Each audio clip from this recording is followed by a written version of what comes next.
I'm Noah Levinson. I'm a content strategist at Big Spaceship out of Brooklyn, New York, and we're looking at big social media trends for 2016, right?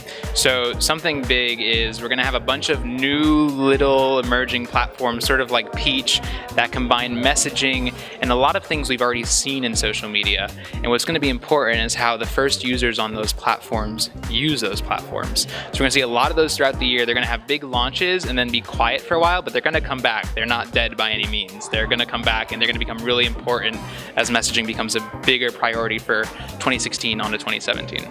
Hi, my name is Sally Slater. I'm an author with Wattpad, which is a social community for readers and writers.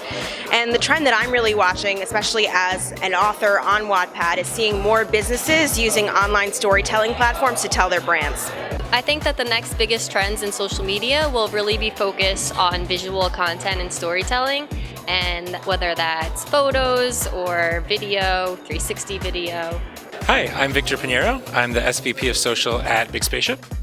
It's been a great conference so far, learned a lot. I think one of the most interesting things that I've been seeing a lot here, but also over the past year, that I think is really shaping up to be a really big social media trend is something that I've called the Hotel California effect. The idea that more and more social platforms are becoming places where you can check out but you can never leave. They're becoming these walled gardens where all of a sudden, you take a look at new social networks like Snapchat and you notice that there's no way to escape them unless you leave the app, right? There's no links out, there's nothing like that.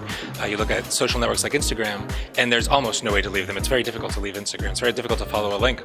Then you take another step back and you look at Facebook, and Facebook is constructing so many ways to keep you from leaving their social network. From creating Facebook videos and that really taking off, to creating the idea of these instant articles where you don't leave the platform to read articles. And they continue to do that more and more. And I think the most interesting case is if you look at Twitter, Twitter is not building itself to be like that. Twitter still could be all about the link economy that it used to be, but a lot of people are finding that people are clicking on less and less links and leaving Twitter less and less. So the behavior is starting to mirror the platform adjustments. So I think that's a really interesting trend going forward. If people can't leave social networks, then what does success mean anymore for any of us on social? I'm Craig Williams, representing a separate group of companies from out of the Caribbean. What we see as the biggest trend for 2016 to 17 is Snapchat. It seems to be a massive movement back in the Caribbean to share their experiences via Snapchat, and the following seems to be growing every single day.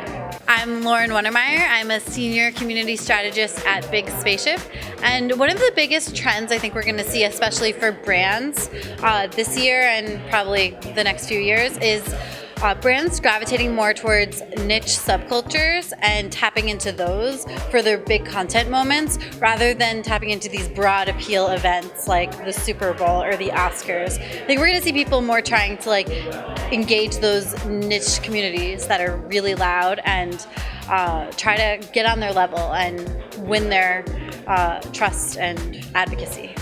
Hi, my name's Chris Barrows. I am the host of the Why I Social podcast and the chairperson for the EDU Web Digital Summit. I'm also a higher ed social media strategist. When it comes to trends, and the thing that really interests me, I think, this year in particular, and there's a slight bias as a podcaster, but in a time when we're talking so much about video, live streaming, Periscope, my interest is actually on the audio side. I think that it's more consumable, it's easier, and in particular, data hasn't caught up to me to cover video nearly as well as we need. So until that day comes, I actually think audio is going to be a huge trend.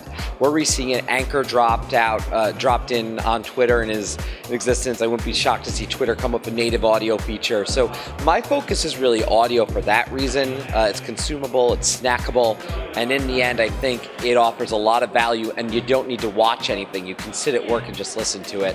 And then, of course, add the fact that Google is adding in podcasting to their resume, and I think it's just growing. So for me, it's all about audio. I think video certainly will continue to be on the rise.